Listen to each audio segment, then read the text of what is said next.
প্রভু কৃষ্ণের জন্ম। দেবকী ও বাসুদেব তার ভাই কংসের দ্বারা কারাগারে ছিল। প্রতিবার যখন সে সন্তানের জন্ম দেয়, তখন কংস নিজে এসে শুধু নিজের হাতে করে বাচ্চাকে মেরে ফেলতো।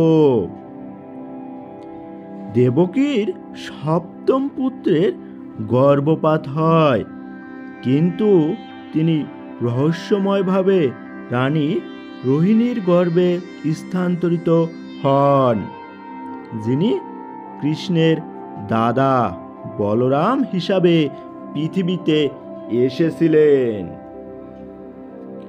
মধ্যরাতে তাদের অষ্টম সন্তান পৃথিবীতে এসেছিল এবং কারাগারে জন্মগ্রহণ করেছিল। এটি ছিল প্রভু কৃষ্ণ, এবং এই বিশেষ দিনটি জন্মাষ্টমী হিসাবে পালন করা হয়।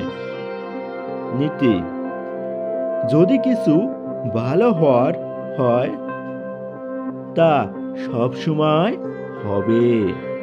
ভালো সবসময় মন্দকে পরাজিত করবে।